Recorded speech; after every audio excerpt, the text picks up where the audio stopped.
Meu nome é Bianca, tenho 34 anos, e por muito tempo carreguei o peso de viver num casamento que parecia perfeito aos olhos de todos, mas era um campo minado por dentro. Sempre fui muito dedicada ao meu trabalho. Conquistei meu apartamento sozinha, logo após ser promovida gerente administrativa de uma rede de clínicas, e foi nessa época que conheci Jonas, um homem aparentemente doce, encantador e com um discurso moderno de apoio à independência feminina. Nos conhecemos num evento da empresa, onde ele fazia freelas como técnico de som. Conversamos durante horas. Ele elogiava minha inteligência, minha postura, dizia que admirava mulheres determinadas. Não demorou para que nos tornássemos um casal, e logo ele se mudou para meu apartamento. Eu achava que tinha encontrado o companheiro ideal. No início, ele era atencioso. Fazia café da manhã, mandava mensagens dizendo quanto me amava, ia me buscar no trabalho quando eu fazia hora extra. Dizia que tinha planos, que queria abrir um negócio e que, enquanto isso, estava me ajudando em casa. Era tudo lindo, até demais. Mas depois que assinei o contrato de um novo projeto e meu salário aumentou, percebi pequenas mudanças. Primeiro foram piadas. Tá podendo, hein? Vai acabar me sustentando. Melhor já colocar seu nome na minha cueca. Eu sorria sem graça. No fundo, sentia que algo estava estranho. Até que ele realmente largou o emprego. Disse que queria focar em abrir um estúdio, mas os meses foram passando e nada acontecia. Enquanto eu me desdobrava para dar conta das contas, ele passava os dias entre o sofá e o computador, jogando ou dormindo. As críticas vieram logo em seguida. Você vive estressada, tá sempre de cara feia. Não tem mais tempo para mim. Esse seu trabalho virou prioridade. Eu sou o que então? No começo, eu tentava conversar. Dizia que estava cansada, que precisava de apoio. Mas ele rebatia com frases que me faziam duvidar de mim mesma. Dizia que eu era egoísta, que achava que dinheiro resolvia tudo. Com o tempo, comecei a pedir desculpas por tudo. Até por querer descansar. Passei a ser a única responsável pelas contas, pela limpeza da casa, por cozinhar. Ele dizia que não era bom nisso, e que, se eu queria tudo certinho, que fizesse. Me calei. Achava que era uma fase. Mas a verdade é que eu estava presa num relacionamento abusivo onde tudo era manipulado para me fazer sentir culpada. Os domingos, antes animados, se tornaram silenciosos. Jonas evitava sair comigo. Dizia que estava cansado ou que não queria ver meus colegas de trabalho. Quando íamos a algum evento, ele me expunha com comentários velados. A Bianca adora dar ordens, né, gente? Imagina viver com uma chefe em casa. As pessoas riam. Eu engolia seco. E os ataques começaram a acontecer dentro de casa também. Não eram físicos, mas profundamente cruéis. Ele criticava minhas roupas, dizia que eu não me arrumava mais, que minha aparência já não era como antes.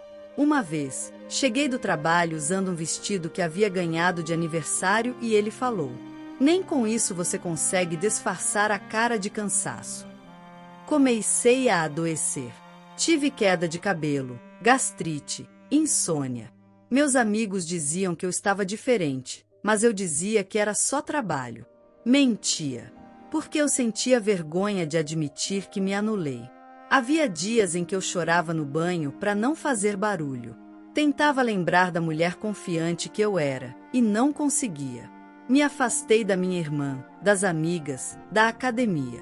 Jonas não proibia, mas fazia caras, comentários, criava um clima tão pesado que eu preferia não sair. Tudo isso chegou ao limite num sábado. O condomínio faria um churrasco. Jonas não queria ir, mas quando soube que vários vizinhos iriam, resolveu aparecer. Passei mais de 1 hora me arrumando. Era meu jeito de tentar sentir que ainda existia ali dentro uma versão de mim que merecia ser vista.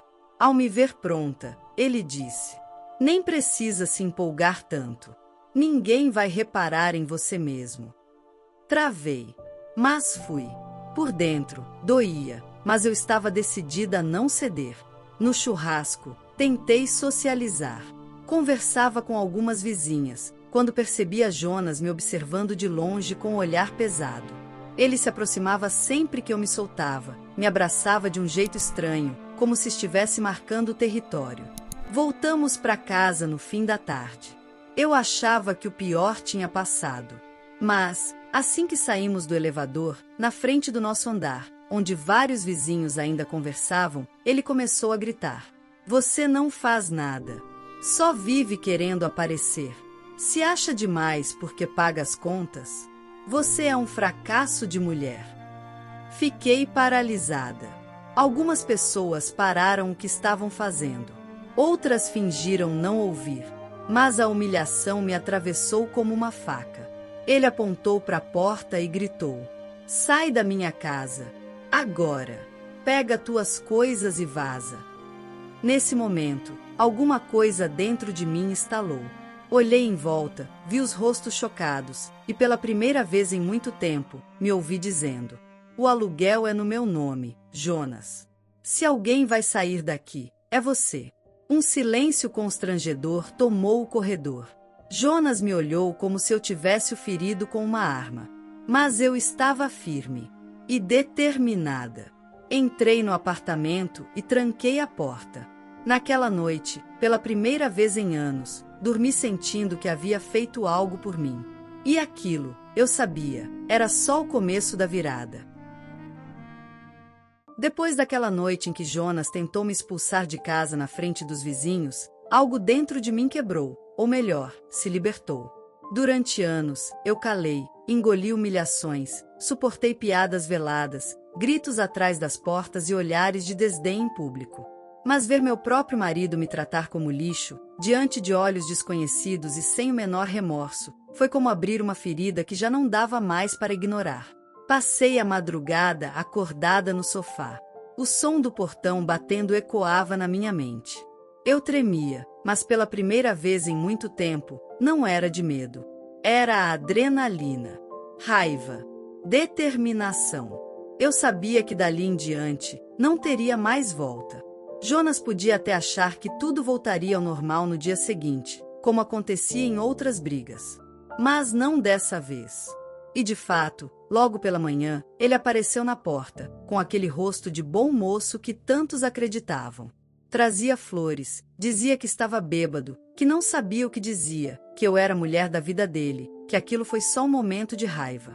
Falava baixo, me chamava de minha pequena, tentava encostar no meu rosto. Mas eu via a encenação.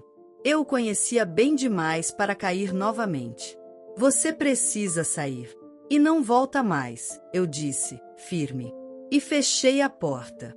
Os dias que se seguiram foram de silêncio e tensão. Jonas tentou contato inúmeras vezes. Mandava mensagens longas, cheias de culpa e saudade. Ligava chorando, dizendo que a casa estava vazia sem mim. E quando percebeu que não surtia mais efeito, passou a atacar. Ligou para amigos, distorceu os fatos, disse que eu era instável, que ele havia tentado salvar o casamento, mas eu empurrava para longe. Era doloroso ouvir isso por terceiros.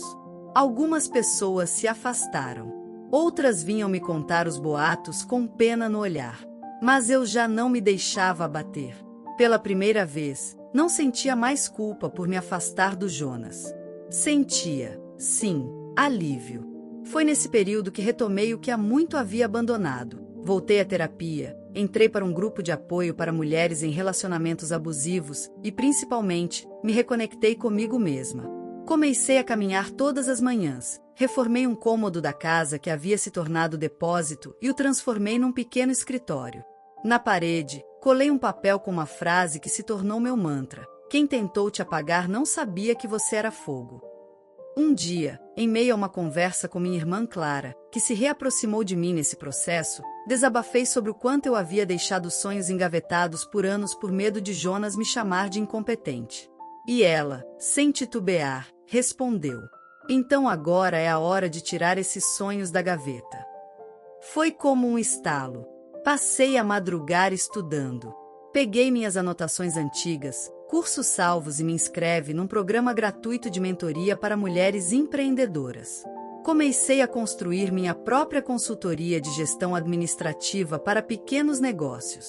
Usei o dinheiro da rescisão de um trabalho anterior para formalizar o CNPJ.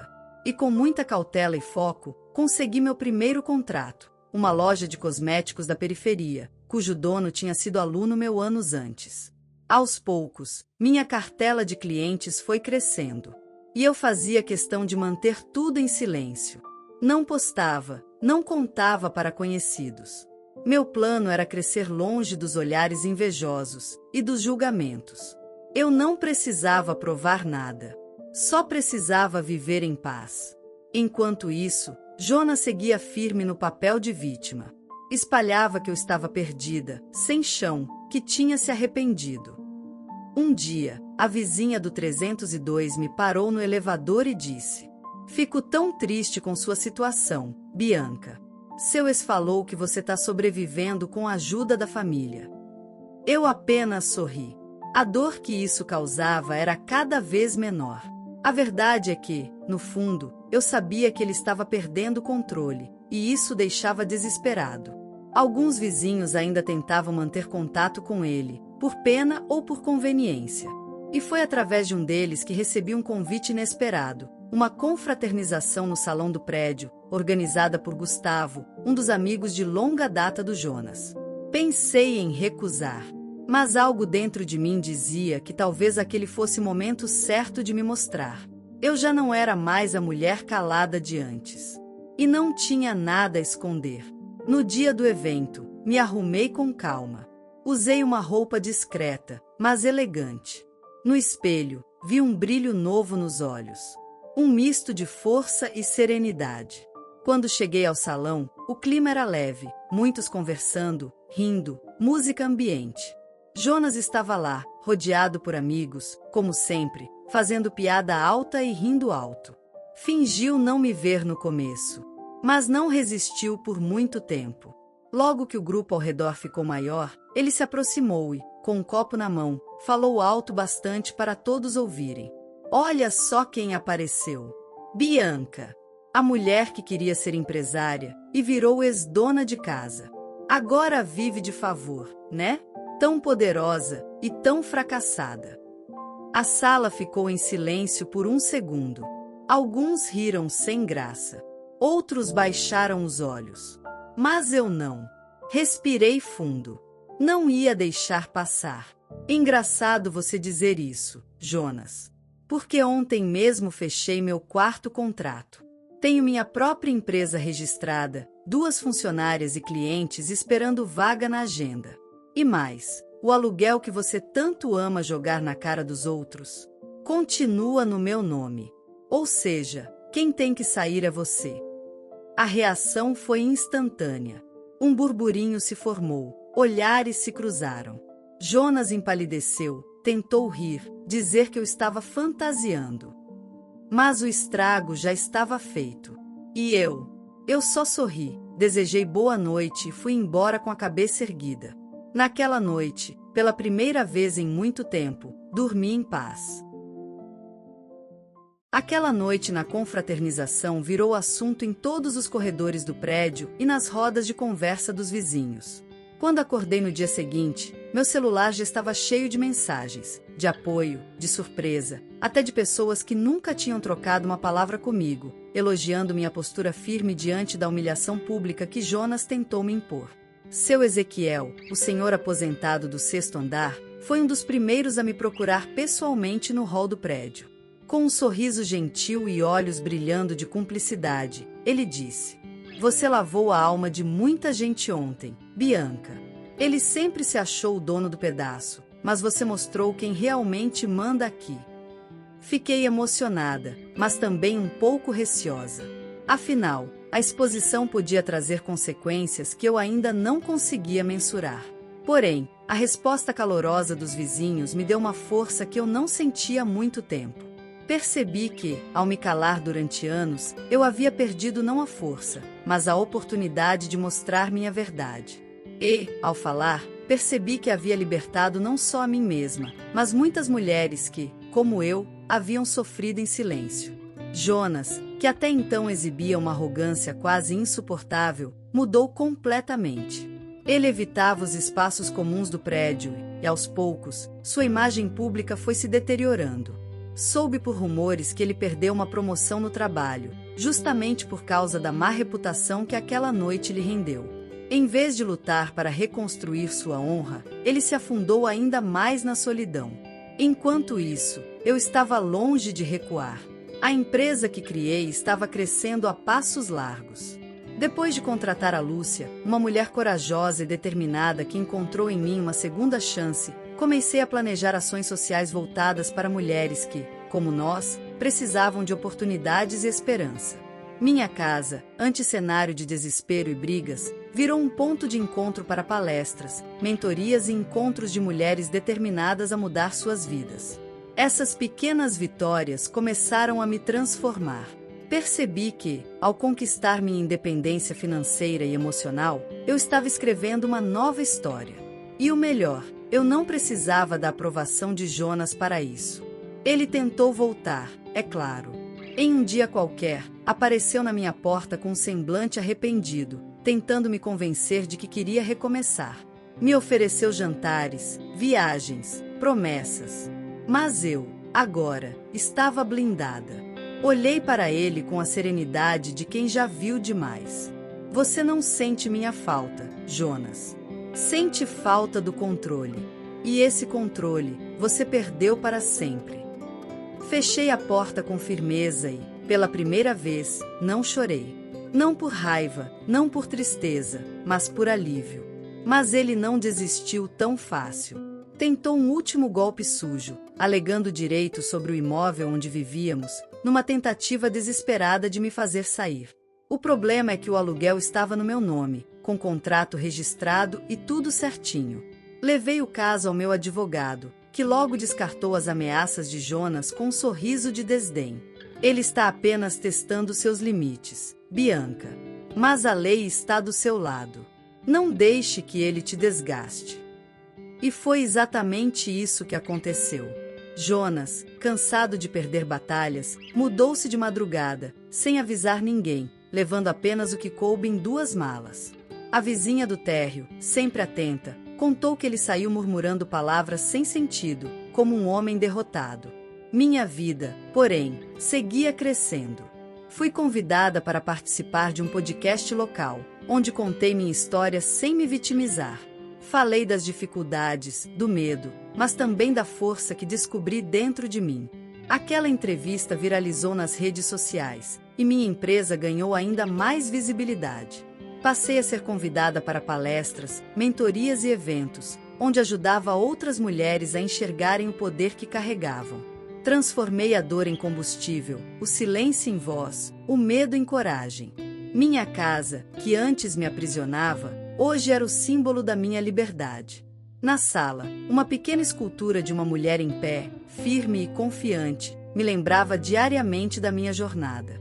Da menina que um dia foi silenciada até a mulher que decidiu ser protagonista da própria história. Jonas me expulsou de casa na frente dos vizinhos, achando que me destruiria. Mas ele esqueceu de 3 coisas essenciais. O imóvel estava no meu nome, a verdade sempre vem à tona, e a minha força. Essa, ele nunca poderia tirar. E assim, a casa ficou, e quem saiu foi ele. A história de hoje chegou ao fim. E se você quiser mudar a sua história através de deliciosos brigadeiros gourmets, os tornando sua fonte de renda extra, ou até mesmo principal, adquira agora seu livro digital, que chegará no seu e-mail com mais de 80 receitas de brigadeiros por um preço ridiculamente barato. Você ainda ganha bônus sensacionais como planilha mágica de precificação, receitas bônus de outros doces e muito mais. E se não quiser fazer renda com seus brigadeiros, você pode simplesmente deixar seus amigos e familiares apaixonados por essas gostosuras. Clica no link da descrição ou do primeiro comentário desse vídeo e reserve agora seu livro digital. E não se esqueça de comentar qual lição você tirou dessa história. Também deixe um like no vídeo e se inscreva para não perder os próximos vídeos. Tchauzinho!